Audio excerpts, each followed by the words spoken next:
ഖദീജ ബീവി ആദ്യത്തെ സത്യവിശ്വാസിയായിരുന്നു, അതായത് ആദ്യത്തെ മുഅ്മിൻ. 7-ാം നൂറ്റാണ്ടിന്റെ ആദ്യത്തിൽ തന്നെ ഇസ്ലാമിക ചരിത്രത്തിൽ തന്റേതായ മുദ്ര പതിപ്പിച്ചവർ. പ്രവാചകൻ നബി സല്ലല്ലാഹു അലൈഹി വസല്ലമ മക്കയിലെ അറേബ്യൻ നഗരവാസികളെ ഏകദൈവ വിശ്വാസത്തിലേക്ക് പ്രകടമായി ക്ഷണിക്കുന്നതിന് മുൻപേ അവർ തന്റെ ഭർത്താവിന്റെ സന്ദേശത്തിൽ വിശ്വസിച്ചു.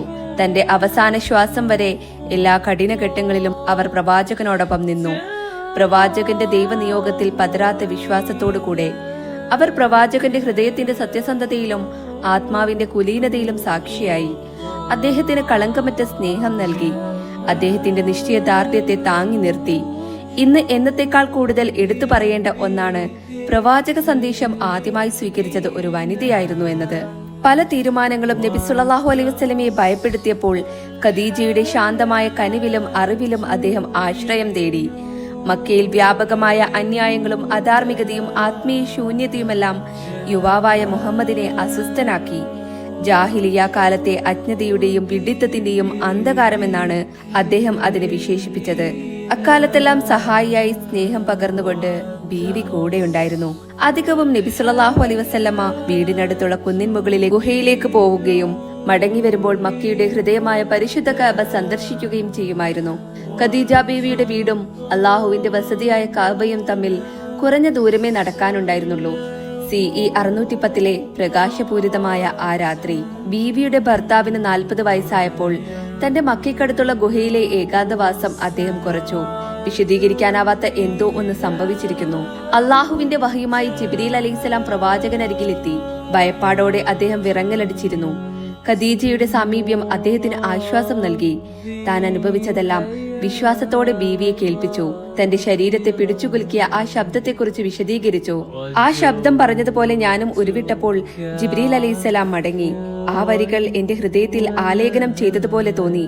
ഉടനെ ഞാൻ മലയിറങ്ങി നിന്നരികിലേക്ക് ഓടി വന്നതാണ് ഖദീജ. ഈ ദൈവദർശനത്തെ, ആകസ്മിക സമാഗമത്തെയാണ് ഇസ്ലാമിക ചരിത്രത്തിൽ മുഹമ്മദ് നബി സല്ലല്ലാഹു അലൈഹി വസല്ലമയെ പ്രവാചകനായി നിയോഗിക്കപ്പെട്ടതിന്റെ തുടക്കമായി രേഖപ്പെടുത്തിയിരിക്കുന്നത്.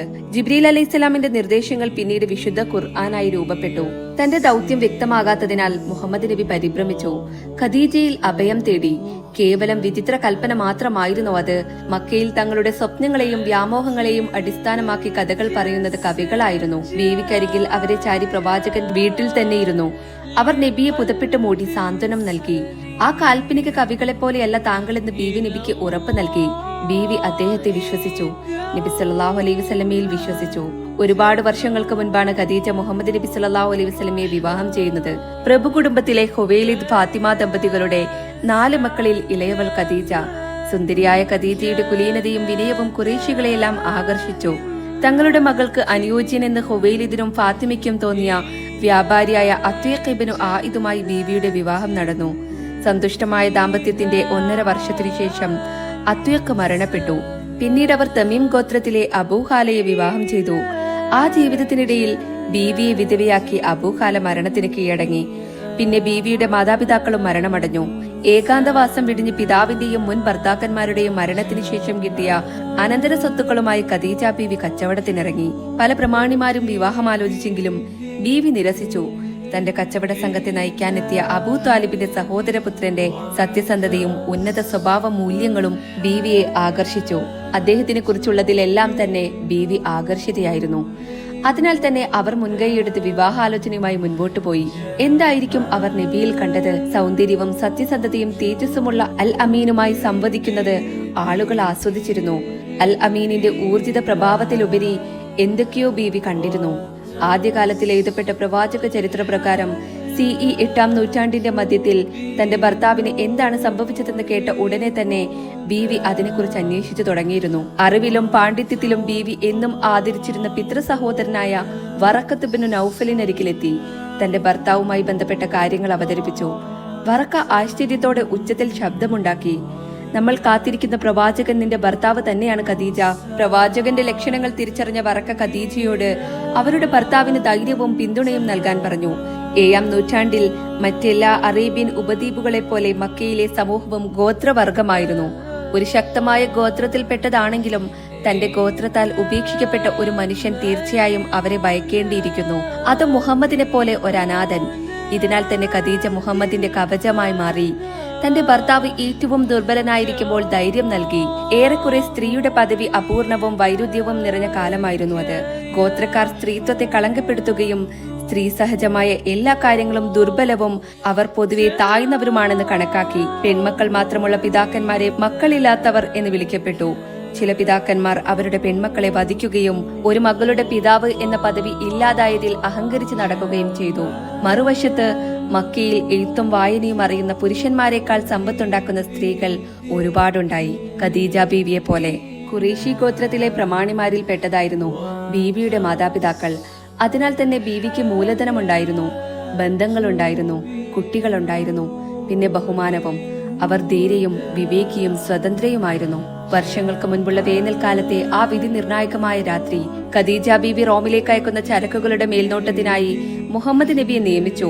മക്കയിലെ മറ്റു കച്ചവടക്കാരെ പോലെ തന്നെ ഖദീജ ബീവിയും ലെതറും മൃഗങ്ങളുടെ തൊലിയും ആവശ്യക്കാരായ റോമൻ സംഘത്തിന് വിറ്റു. എല്ലാവരിൽ നിന്നും ബീവി മുഹമ്മദ് നബിയുടെ സത്യസന്ധതയെക്കുറിച്ച് കേട്ടു. 2 മാസത്തെ കച്ചവടം കഴിഞ്ഞ് സാധാരണയിൽ കൂടുതൽ ലാഭം നേടി സംഘമെത്തിയപ്പോൾ ബീവിയുടെ വിശ്വാസം വർദ്ധിച്ചു. ഒരു അനാഥ ബാലനായി വളർന്ന യുവാവ്, തന്റെ ജനനത്തിനു മുൻപേ മരണമടഞ്ഞ ബാപ്പ, പ്രായം 5 ആയപ്പോൾ ഉമ്മയുടെ വഫാത്ത്, പിന്നെ കുട്ടിയായിരിക്കുമ്പോൾ പിതാമഹനും സംരക്ഷകനും വിട പറഞ്ഞു. താൻ അനുഭവിച്ച എല്ലാ വേദനകൾക്കും എതിരായി മുഹമ്മദ് നബിക്ക് ശക്തമായ വ്യക്തിത്വവും ഉദാമനസ്കതയും ഉണ്ടായിരുന്നു.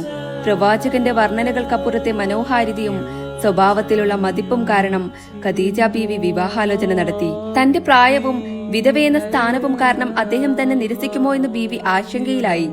എന്നാൽ സംഭവിച്ചത് മറ്റൊന്നായിരുന്നു. മക്കയിലെ ധീരവനിതയായ ഖദീജ ബീവിയുമായുള്ള വിവാഹബന്ധത്തിന് അൽ അമീന് പൂർണ്ണ സമ്മതമായിരുന്നു.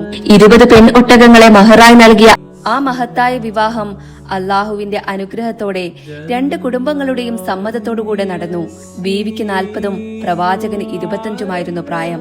1989 മക്കയിലെ പുരാവസ്തു ഗവേഷണത്തിൽ ഒരു കെട്ടിടത്തിന്റെ അവശിഷ്ടങ്ങൾ കണ്ടെത്തി. അത് ബീവി പ്രവാചകനും മക്കൾക്കുമൊപ്പം താമസിച്ച വീടും വ്യാപാരം നടത്തിയ വസതിയുമായി വിശ്വസിക്കുന്നു. 20 വർഷത്തിൽ കൂടുതൽ അവർ അവിടെ ജീവിച്ചിട്ടുണ്ട്. കുടുംബപരമായും കച്ചവടപരമായും പ്രവാചകനോടുള്ള ബീവിയുടെ അടുപ്പം പങ്കാളിത്തത്തെക്കാൾ കൂടുതലായിരുന്നു. നബിയിലുള്ള ബീവിയുടെ അടുപ്പത്തിന്റെ തീവ്രത അദ്ദേഹത്തിന്റെ സത്യസന്ധതയിലുള്ള ആത്മവിശ്വാസത്തിൽ വ്യക്തമാണ്. ഒന്നുകൂടെ ചിന്തിച്ചാൽ വിവേചനാധികാരമുള്ള ഒരു കച്ചവടക്കാരി എന്ന അവരുടെ പ്രശസ്തി പ്രവാചകന്റെ നേട്ടത്തിനായി ഉപയോഗിച്ചു. ഹിറാ ഗുഹയ്ക്കുള്ളിൽ ആദ്യമായി ജിബ്രീൽ അലൈഹിസ്സലാം വഹിയുമായി എത്തിയ മുതൽ ഒരുപാട് ദിനങ്ങൾ കട്ടിയുള്ള പുതപ്പിൽ മൂടി പ്രവാചകൻ വീട്ടിനുള്ളിൽ തന്നെയായിരുന്നു. പിന്നീട് കുറച്ചു കാലത്തേക്ക് ജിബ്രീൽ അലൈഹിസ്സലാമിന്റെ വരവ് നിന്നു. അതൊരൊറ്റപ്പെട്ട സംഭവമായിരുന്നോ? അദ്ദേഹം ചിന്താക്കുഴപ്പത്തിലായി. എന്നാൽ അള്ളാഹു അവന്റെ പ്രവാചകനായി മുഹമ്മദ് നബിയെ നിയോഗിച്ചതിൽ ബീവിക്ക് പൂർണ്ണ വിശ്വാസമായിരുന്നു. തൽഫലമായി സ്ഥിരപ്പെടുത്തുന്ന ദൈവദൂതുമായി ജിബ്രീൽ അലൈഹിസ്സലാം പ്രവാചകനരികിൽ എത്തി. ഖദീജ ബീവിയുടെ ആത്മസമർപ്പണത്തിലൂടെ പ്രവാചകന്റെ ജീവിതത്തിലെ ദൈവിക സംരക്ഷണവും മാർഗനിർദ്ദേശവും സമൃദ്ധിയും വ്യക്തമായി കാണപ്പെട്ടു. സമ്പത്തും സാന്ത്വനവും നൽകുന്നതിലുപരിയായിരുന്നു ബീവിയുടെ മഹത്വം. വീട്ടിൽ അവർ ഒരുമിച്ച് നിസ്കരിച്ചു. ജിബ്രീൽ അലൈഹിസ്സലാം നിർദ്ദേശിച്ചതുപോലെ വുളൂ ചെയ്യാൻ പ്രവാചകൻ ബീവിയെ പഠിപ്പിച്ചു. തന്റെ പിൻഗാമികളായ പെൺസമൂഹത്തിന് പ്രവാചകനിൽ വിശ്വാസമർപ്പിക്കേണ്ടത് എങ്ങനെയെന്നതിൽ ബീവി സ്വയം ഉദാഹരണമാവുകയായിരുന്നു.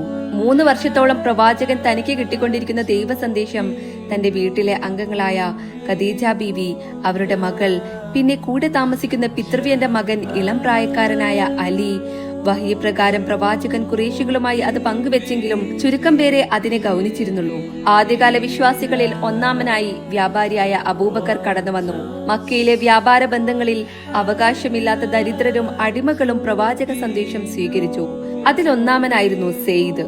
പ്രവാചകന്റെ സഹായിയായി ആ ചെറുപ്പക്കാരനെ ബീവി നിയമിച്ചു. കിഴക്കൻ ആഫ്രിക്കയിലെ കറുത്ത വർഗക്കാരനായ അടിമയായ ബിലാൽ ഉണ്ടായിരുന്നു. പിന്നെ കിഴക്കിലെ സത്യാന്വേഷകർ, പേർഷ്യക്കാരനായ സൽമാൻ. ഖുറൈശികളിലെ നേതാക്കൾ പ്രവാചകനെയും വിശ്വസിച്ചവരെയും പുറംതള്ളി.